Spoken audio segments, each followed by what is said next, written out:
이는 성령으로 잉태하사 동정녀 마리아에게 나시고 본디오 빌라도에게 고난을 받으사 십자가에 못 박혀 죽으시고 장사한 지 사흘 만에 죽은 자 가운데서 다시 살아나시며 하늘에 오르사 전능하신 하나님 우편에 앉아 계시다가 저희로서 산자와 죽은 자를 심판하러 오시리라.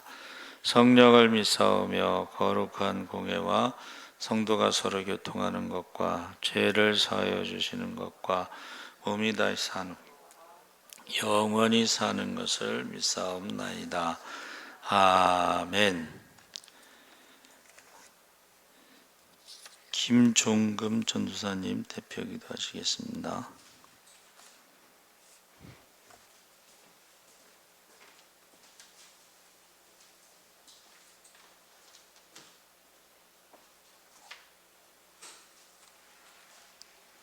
신령과 진정으로 드리는 예배를 기쁘게 받으시는 주님, 오늘 우리의 삶이 온전히 주님께 드려지는 영적인 예배가 되길 원합니다. 진정으로 회개하게 하시고 입술과 마음을 정결케 하셔서 주님 앞에 연락되는 삶의 예배가 되게 하옵소서.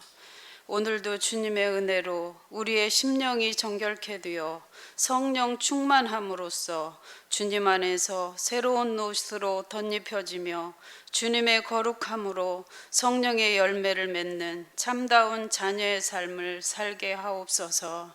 은혜로우신 주님, 우리를 위하여 참되고 아름다운 영원의 세계를 준비하여 주신 주님께 감사드립니다. 우리의 영혼을 주님의 보호의 손길 아래 맡기며 우리의 온 삶이 주님을 섬기는 데 사용되어지길 원합니다.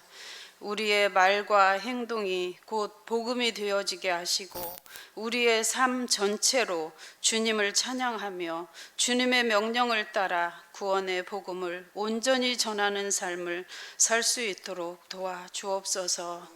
새로운 은혜로 우리 주님의 형상을 닮아가며 정결하고 더러움이 없는 경건으로 고아와 과부를 돌아보며 세속에 물들지 않으면서 주님의 사명을 이루게 하옵소서.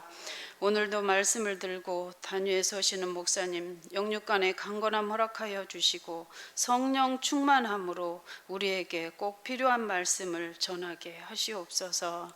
우리 교회 다음 세대를 위해서 기도하는 모든 교우들이 되게 하시고 유초등부 예배와 중고등부 예배가 회복되게 하옵소서. 오늘도 시종을 주님께 맡기며 예수님의 이름으로 기도드립니다. 아멘.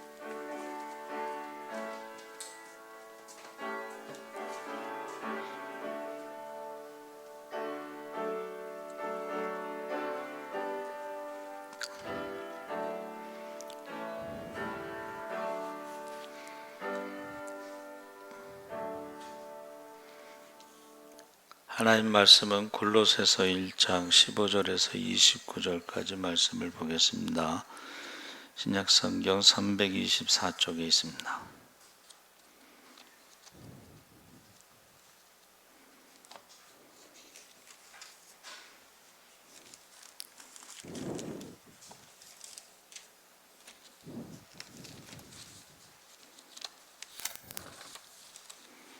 골로새서 1장 15절에서 29절까지 우리 다 같이 읽겠습니다. 그는 보이지 아니하는 하나님의 형상이시요 모든 피조물 보다 먼저 나신 이시니 만물이 그에게서 창조되되 하늘과 땅에서 보이는 것들과 보이지 않는 것들과 혹은 왕권들이나 주권들이나 통치자들이나 권세들이나 만물이 다 그로 말미암고 그를 위하여 창조되었고 또한 그가 만물보다 먼저 계시고 만물이 그 안에 함께 섰느니라.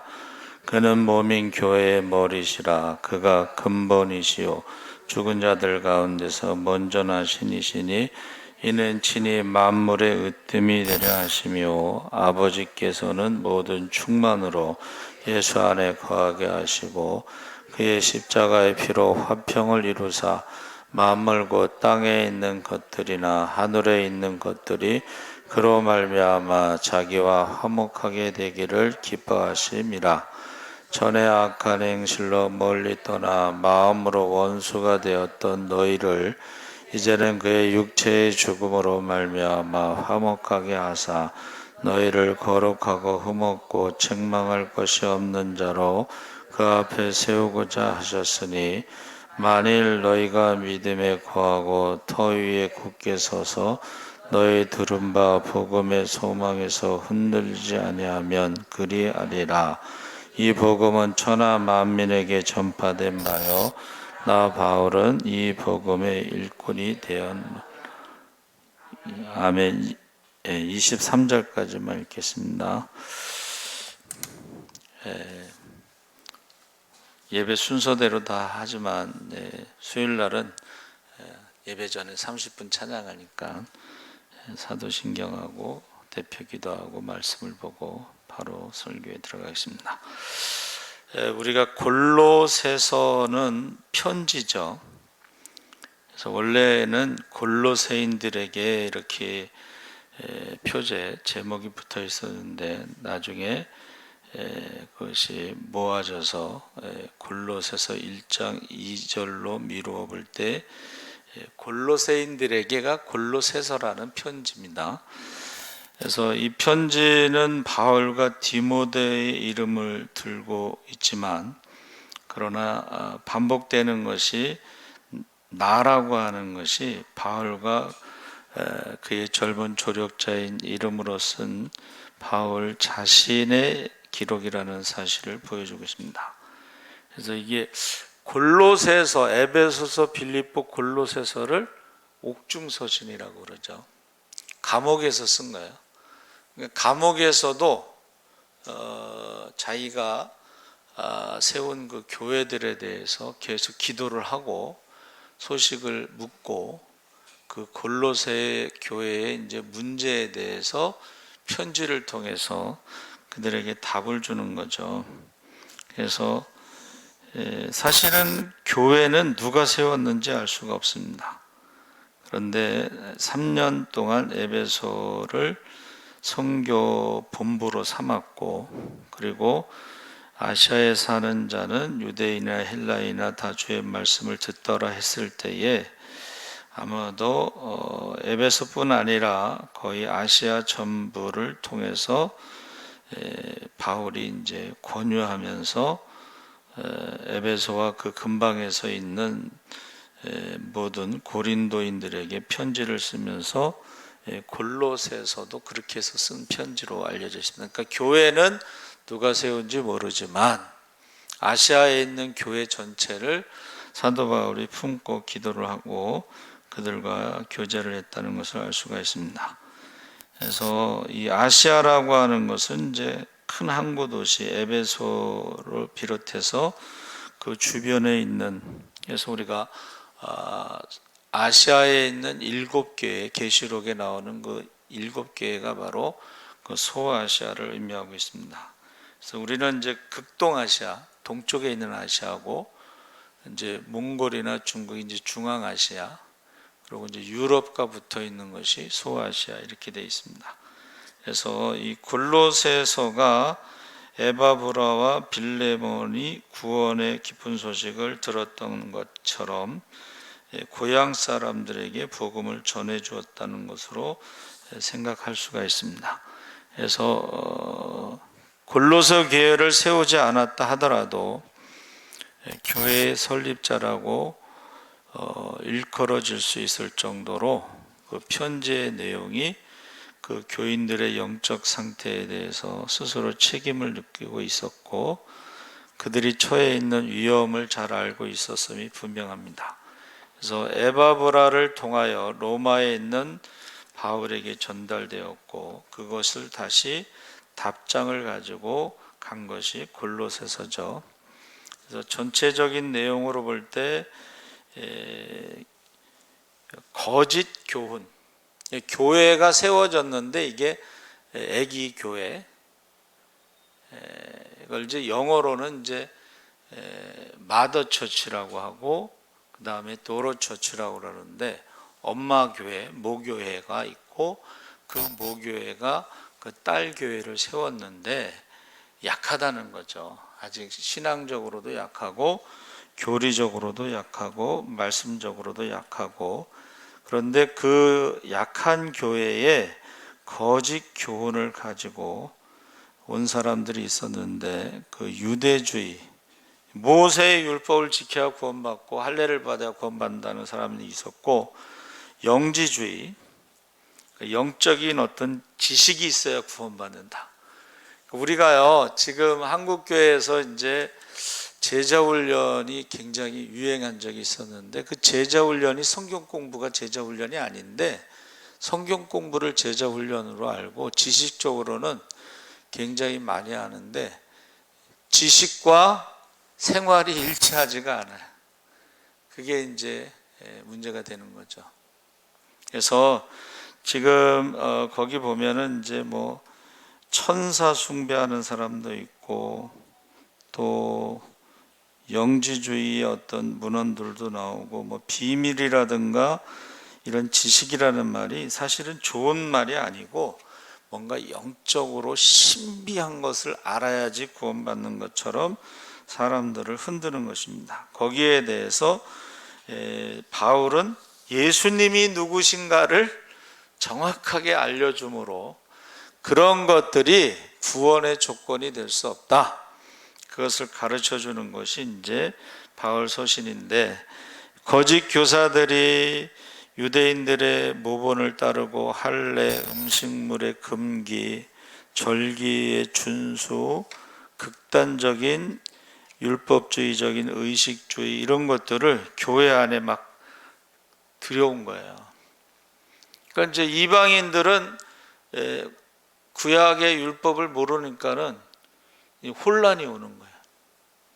그 혼란의 문제를 해결한 것이 이제 안디옥 교회에서 바울과 바나바를 예루살렘에 파견한 거죠. 그때 이제 유다와 실라도 같이 가고, 거기서 이제 베드로가 정리를 하죠. 그리고 야고보가 서신에다 이제 몇 가지 추가하죠. 그래서 이 편지가 기록된 장소는 로마, 기록 시기는 바울의 첫 번 수감 기간인 AD 62년경으로 보고 있습니다. 그러니까 그 당시에 이단들이 많았다는 거예요. 갈라디아서에서 뿐만이 아니라 유대주의에 대해서 계속 공격을 받았고, 영지주의, 신약 성경 전체가 영지주의에서 공격을 받았습니다. 그리고 천사 숭배 뭐 여러 가지가 있는데, 이때에 이제 바울이 예수님에 대해서 지금 정확하게 전해주고 있는 거죠.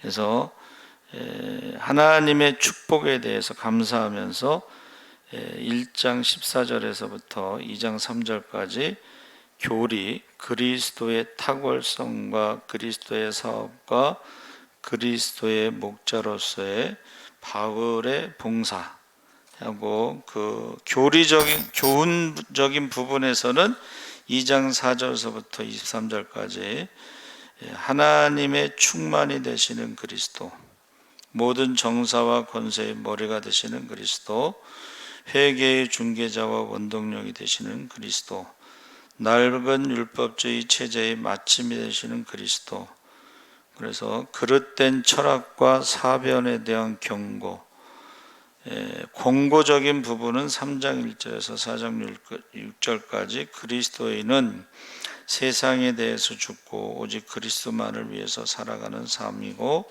그리스도의 능력으로 육신의 정욕이 제거되고, 그리스도교 신자가 개발한 진정한 미덕은 그리스도와 같이 되는 것이고 하면서 그 먼저 예수님에 대해서 집중적으로 설명하고, 그 다음에 예수 믿는 사람은 우리는 어떻게 살아가야 되느냐, 그래서 남편과 아내의 의무, 자녀와 부모의 의무, 종과 상전의 의무에 대해서 이제 구체적으로 말하고 있습니다.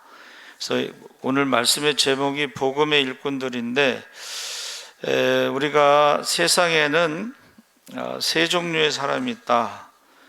놀부처럼 남의 일을 사사건건 방해하는 회방꾼이 있고, 남이야 일을 하든지 말든지 신경도 안 쓰는 구경꾼이 있고, 마지막에 정말 꼭 필요한 사람인데 일꾼이 있습니다. 그래서 교회도 마찬가지라는 거예요. 그래서 교회도 사도 바울이요 1장 24절에 유명한 말을 남기는데, 나는 이제 너희를 위하여 받는 괴로움을 기뻐하고 그리스도의 남은 고난을 그의 몸된 교회를 위하여 내 육체에 채우노라. 그래서 바울의 이 고백이 뭐냐면, 그가 받은 그 사명이 괴롭고 힘들고 그렇지만 기뻐하는 것은 교회를 위해서 내가 육신으로 받는 그 고난에 대해서 기뻐한다. 그것을 이제 그리스도의 남은 고난이라고 표현을 했어요. 여러분 그리스도의 고난이 뭐예요? 그게 십자가죠. 자기가 십자가의 고난을 교회를 위해서 자기 육체에 채운다, 그렇게 고백하고 있습니다. 그래서 바울이 충성스러운 교회 일꾼이 될 수 있었던 것은 15절에서부터 17절까지 말씀에, 그는 보이지 아니하는 하나님의 형상, 모든 피조물보다 먼저 나시고 만물이 그에게서 창조되고 하늘과 땅에서 보이는 것들과 보이지 않는 것들과 혹은 왕권들이나 주권들이나 통치자들이나 권세들이나 만물이 다 그로 말미암고 그를 위하여 창조되었고, 또한 그가 만물보다 먼저 계시고 만물이 그 안에서 함께 섰느니라.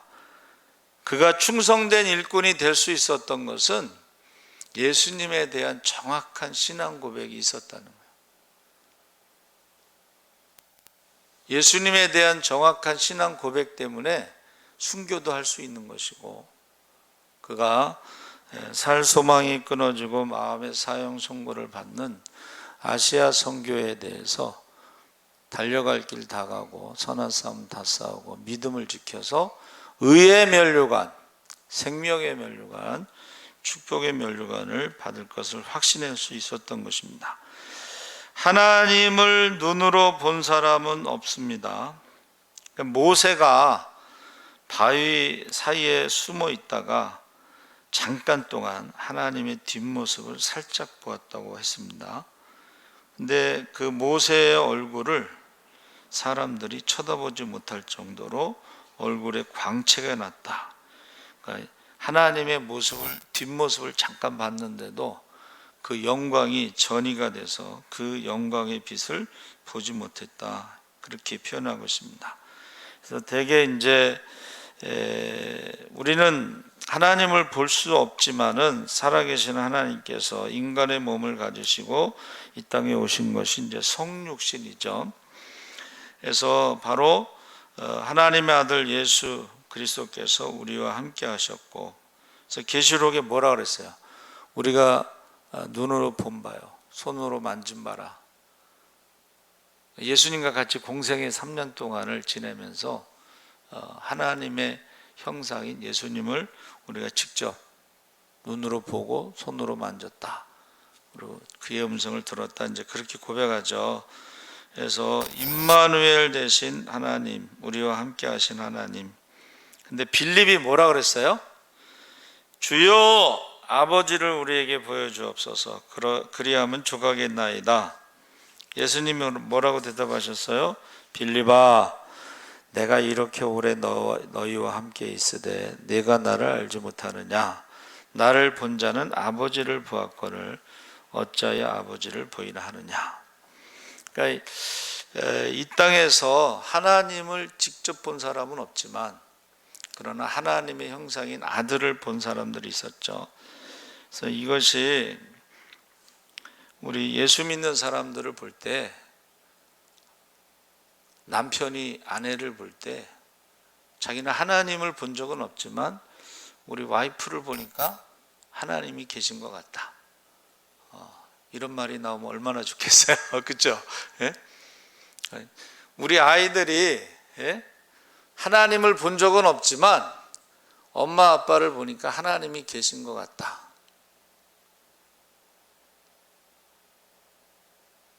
우리 형제들이 하나님을 보지는 못했지만 우리 이제 처제들이 형부와 언니를 보니까 하나님이 계신 것 같다. 이런 말이 자주 나왔으면 좋겠는데 어쩌다 한 번씩 나와요. 어쩌다 한 번씩. 그래서 저와 여러분이 그 가장 그 며느리 룻 있잖아요. 룻은 모압 여인이잖아. 모압 여인은 이제 우상을 섬기는 나라에 며느리가 들어왔는데 이 며느리가 뭐라고 고백해요? 어머니의 하나님이 나의 하나님. 그러니까는 나오미를 통해서 어머니의 하나님에 대해서 그가 고백하고 있는 거예요. 어머니의 백성이 나의 백성. 어머니가 계신 곳에 내가 있고 내가 죽는 것 외에 어머니를 떠나면 여호와께서 벌 위에 벌을 내리시기를 원합니다.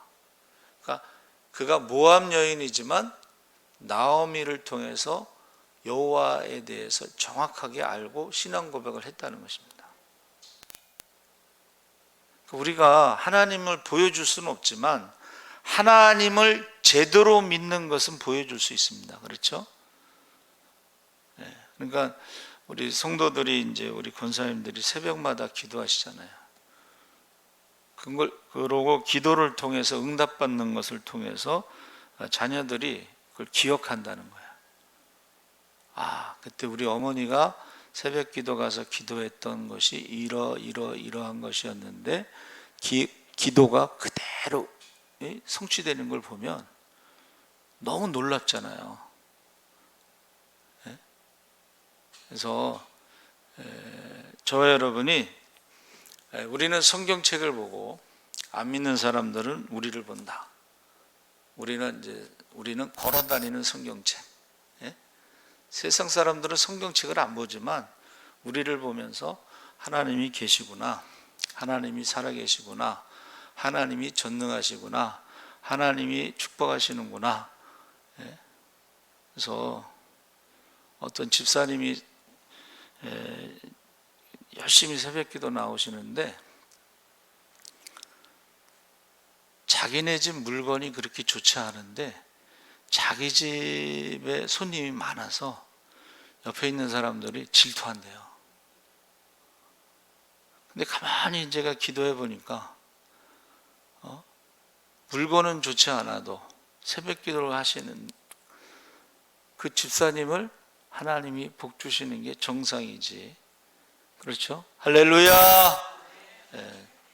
그렇잖아요. 똑같은 어려움 속에 있을지라도 기도하는 사람과 기도하지 않는 사람은 다른 것이 정상이라고 저는 생각합니다.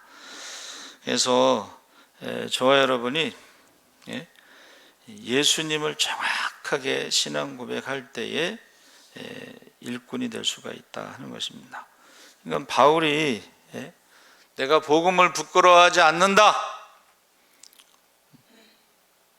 바울에게 뭐라 그랬죠? 사람들이 미쳤다고 그랬거든. 바울아, 내가 부활에 대해서 자꾸 전하니까 네가 미쳤구나. 너의 많은 학문이 너를 미치게 했구나. 그때 바울이 뭐라고 대답해요? 내가 미쳐도 주를 위해서 미치고 온전하여도 주를 위해서 온전해서 복음을 전하는데 난 부끄러워하지 않는다. 왜? 모든 믿는 자를 구원하시는 하나님의 능력이 복음이다. 할렐루야. 바울은 부활하신 주님을 만났고 성령의 음성을 듣고 순종해서 전도할 때에 그가 담대한 거예요. 성령 받은 사람의 특징이 담대한 거예요. 성령께서 두려워하지 말라. 내가 너와 함께 할 것이다.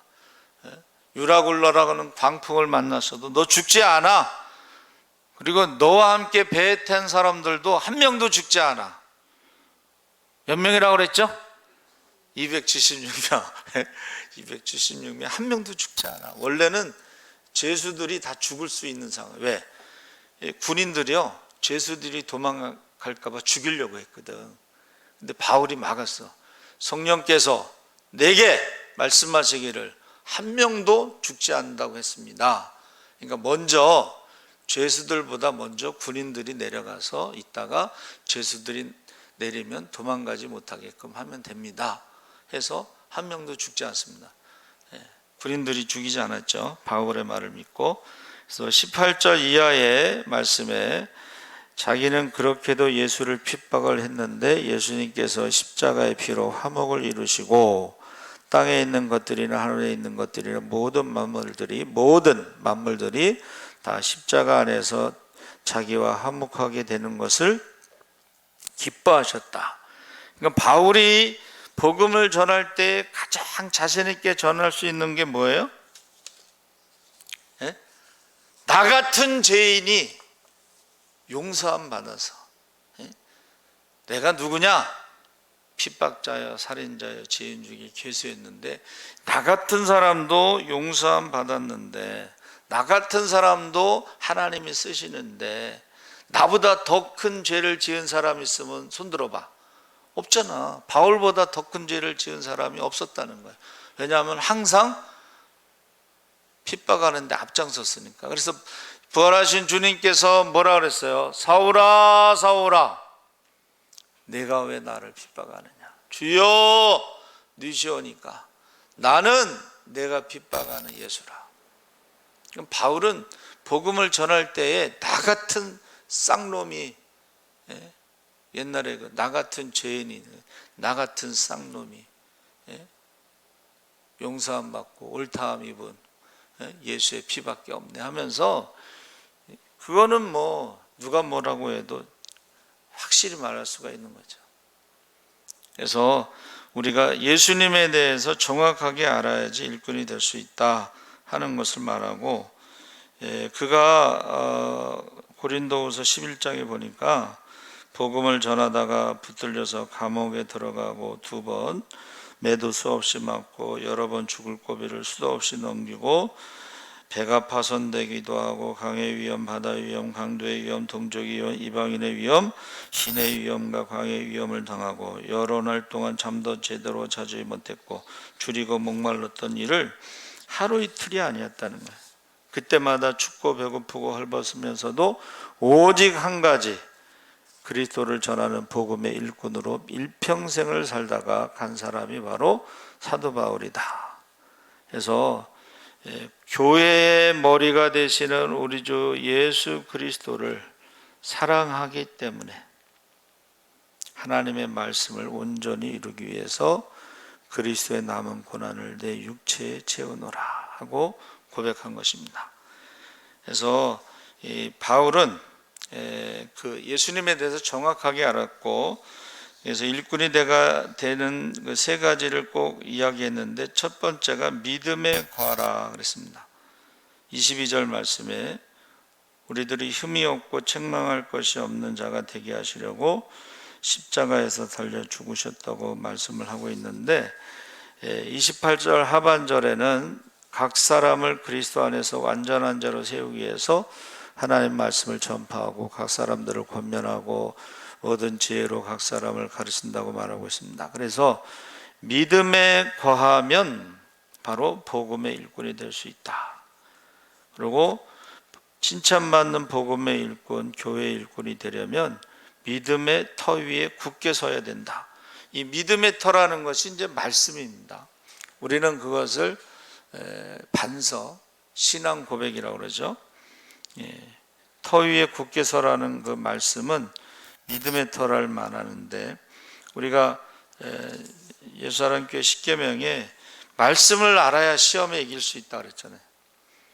시험이 오면 말씀을 통해서 물리칠 수가 있는데, 이 말씀의 터 위에 서 있지 않으면 일꾼이 될 수가 없어요. 넘어지고 상처받고 시험 들고, 이거는 마귀를 이길 수 있는 것이 말씀밖에 없습니다. 할렐루야.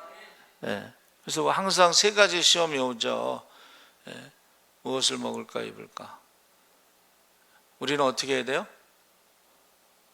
사람이 떡으로만 살 것이 아니고 여호와 입에서 나오는 모든 말씀으로 산다. 할렐루야.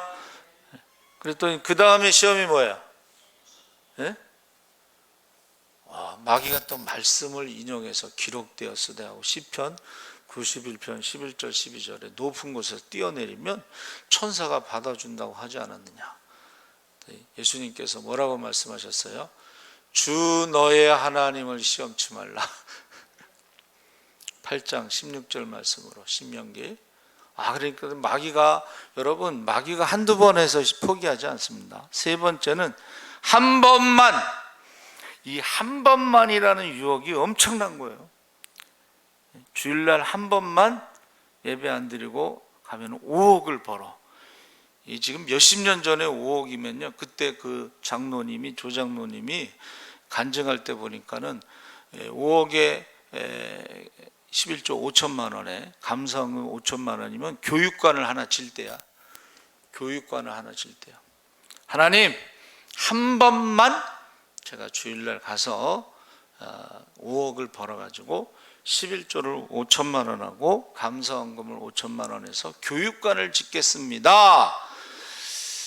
근데 가서 한 번 갔는데 5억을 벌었는데 부도가 나가지고 감옥으로 갔어. 그래갖고 감옥에서 회개하다가 만든 게 성경 속독기를 만들었어요. 그 속독기가요 얼마나 빠른지 몰라요. 저하고 우리 집사람하고 갔는데 결국 그 속독기를 사가지고 와서 성경을 들으면 막 6배속 뭐 이렇게 해서 성경을 굉장히 빨리 읽어. 근데 나중에는 천천히 읽으면 이상해. 그것만 듣다가. 처음에 저희 집사람이 저녁 성경 통독할 때 너무 빨리 읽으니까는 좀 천천히 읽으라고. 여러분, 가장 큰 유혹이 뭐예요? 한 번만. 한 번만. 이게요 굉장히 큰 유혹이에요. 한 번만 절하면 천하만국을 주겠다. 저와 여러분 같으면 어떻게 하실 것 같아요? 예? 저와 여러분 같으면 한 번만 절하면 천하만국을 주겠다면 한 번 아니라 10번이라도 하고 싶지. 그 전에 통일교 사람들이요 교회에 접근해 가지고 그렇게 유혹을 했어요. 한 번만. 그러고선 교회를 이제 무너뜨리는 거죠. 그래서 지금 저와 여러분이 이 믿음의 터 위에 굳게 서야 된다는 말은 말씀 그 위에 굳게 서는 것입니다. 그래서 이 말씀이 없으면 그냥 모래 위에 집을 짓는 것처럼 그냥 무너지는 거예요. 순간적으로 무너져. 그러니까 목사님들도 뭐 전 들은 얘기예요. 성경 퀴즈에 목사님이 나오셨대. 근데 베드로가 물고기를 몇 마리 잡았나요? 그랬더니 몇 마리 잡았다고 그러더라. 몇 마리 잡았어요? 153마리. 모나미 볼펜에 있잖아요. 우리 다 알고 있는데 그 목사님이 엉뚱한 대답을 하셨나 봐. 차라리 그냥 물으면 가만히 계시지. 그 목사님이 그 정도니 뭐 그 다음 사람들은 또 얼마나 희한한 숫자를 말했겠어. 예? 그러니까 저와 여러분이 말씀이 없으면 모래 위에 성을 짓는 것처럼 그냥 무너지는 것입니다. 마지막으로는 그 복음에 대한 소망에 흔들리지 말아야 된다. 이것은 뭐냐면 우리가 교회에 나왔을 때는 하나님 나라를 소망으로 삼아야 되는데 처음에는 이제 하나님 나라에 대한 소망을 가지고 신앙생활 하다가 나중에 이 소망이 바뀔 수가 있어. 소망이 예수 믿는 목적이 하나님 나라가 아니고 돈 버는 것, 뭐 사업에 성공하는 것, 아니면 자녀가 잘 되는 것, 뭐 이런 것으로 하나님 나라에 대한 소망이 세상적인 것으로 바뀔 수가 있어요. 혹시 저와 여러분은 그렇지 않은가 보셔야 돼요. 그래서 이게 소망이 바뀌게 되면 그것이 어떻게 돼요? 그것이 이제 샤머니즘, 무당신앙이 돼, 기복신앙이 되는 거예요. 외국에서는 한국의 신앙을 샤머니즘, 무당신앙, 축복, 너무 축복하니까. 그러니까 바울이 예수 믿고 뭘 축복받았어요? 이 세상에서? 예수님께서 이 세상에서 뭔 축복을 받으셨어요? 그러니까 이게 지금 예수님도 아니고 바울도 아니고, 근데 우리 한국 교회만 이게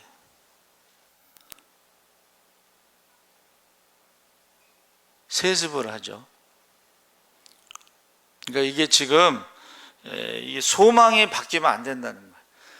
복음의 일꾼들은 이 세상에서 상 받으려고 하고 칭찬받으려고 하고 인정받으려고 하고 이 세상에서 막 이름을 내려고 하고, 그래서 부름받아 나서니 몸, 빛도 없이 이름도 없이 주만 따라가고, 이게 금지곡이 되어버렸다는 거죠. 그래서 복음의 일꾼이 되기 위해서는 믿음, 예수님에 대해서 정확하게 신앙 고백이 있어야 되고, 그 위에 말씀의 터 위에 서야 되고, 그리고 우리가 소망이 분명해야 돼.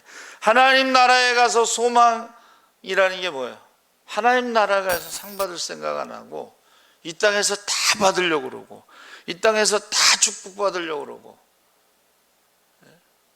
하나님 나라에서 가장 큰 상이 뭐예요? 한 영혼을 주께로 돌아오게 하는 자들은 하늘에 빛나는 별과 같이 된다 그랬습니다. 그래서 이 굳게 서서 우리가 누가 알아주든지 안 알아주든지 열심히 충성을 다하는 것인데, 지극히 작은 일에 충성된 자에게 하나님이 상 주실 줄 믿습니다. 아멘. 그래서 그 서다라는 말이 시나스템이라고 그랬는데 함께라는 뜻이에요.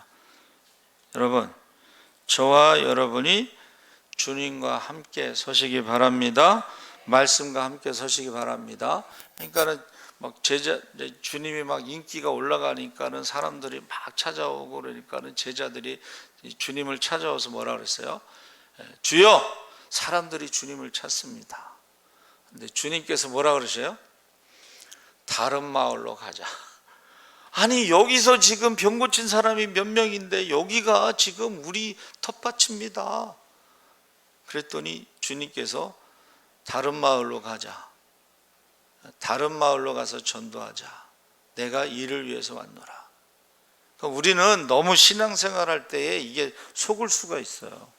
제자들의 마음하고 똑같아.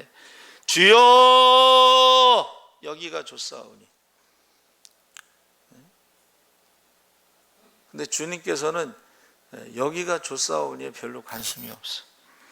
다른 마을로 가자. 그래서 여기서 함께 서다, 시나스템이라는 것은 함께 서다라는 것인데, 말씀과 함께, 주님과 함께 서시기 바랍니다. 그래서 쿰이라고 하는 히브리어는 일어서다. 여러분 쿰, 달리다 쿰 아시죠? 그것은 일어서다 했을 때에 경배라는 뜻이 있어요. 그래서 모세가 회막에 들어갈 때 모든 사람이 자기 장막문에 서서 경배하였다. 그러니까 일어서 똑바로 서야 돼. 우리는 지금 누구한테 경배하느냐? 누구한테 경배하느냐? 되게 사람들이 물질에 대해서 경배하고, 또 사람들의 인기에 대해서 경배하고, 이 세상의 것을, 온천한 것을 얻기 위해서 한번 마귀에게 경배하고, 그래서 심지어는 사탄 숭배교가 있어요. 사탄 숭배교. 그 사탄에게 숭배를 하면 이 세상에서 자기가 원하는 것을 다 갖는다는 거예요. 그것이 이제 남녀호랑쾌교라고 하는 일본 불교에서 나온 이단인데, 그 주문을 외우면 다 잘 된다는 거예요. 병도 고침받고 축복도 받고 막. 근데 여러분, 우상의 특징이 뭐냐면, 한번 따라해 보세요. 끝이 안 좋다. 처음엔 다 잘 되는 것 같아 막. 근데 끝이 안 좋아. 끝이 안 좋아요. 왜? 가장 하나님이 싫어하시는 게 우상 숭배거든. 그러니까 끝이 안 좋습니다. 그래서 이 쿰이라고 하는 단어가 말씀을 듣고 일어서는 거예요. 그래서 예수님께서 달리다 쿰 했을 때 회당장 야이로의 딸이 일어났죠. 말씀을 듣고 일어서는 것을 말하는 거예요. 그래서 지금 누구와 함께, 말씀과 함께, 예수님과 함께 일어섰는지, 아니면 옆에 예수님이 아닌 다른 것과 함께 일어섰는지 그것을 분별하라는.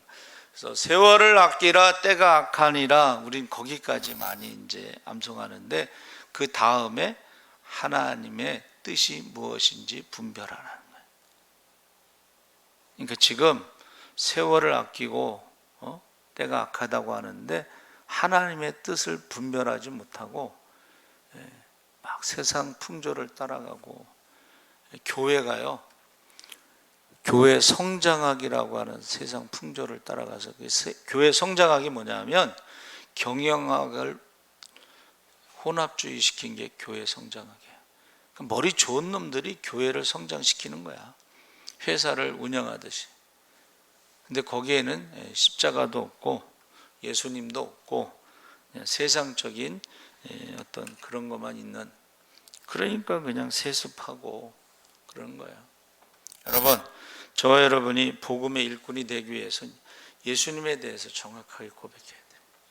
그리고 예수님과 함께 있어야 돼.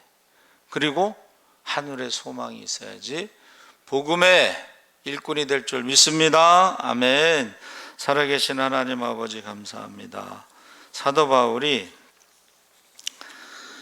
부활하신 주님을 만나기 전에 그가 가지고 있었던 모든 것들을 다 배설물처럼 버리고 예수를 믿는 데는 도움이 되지 않는 것을 고백하면서 그가 많은 고난 가운데서도 끝까지 달려갈 길을 다하고 선한 싸움 다 싸우고 믿음을 지킨 것은 예수님에 대해서 정확하게 신앙 고백을 할 수 있었기 때문이고, 하나님 나라에 대한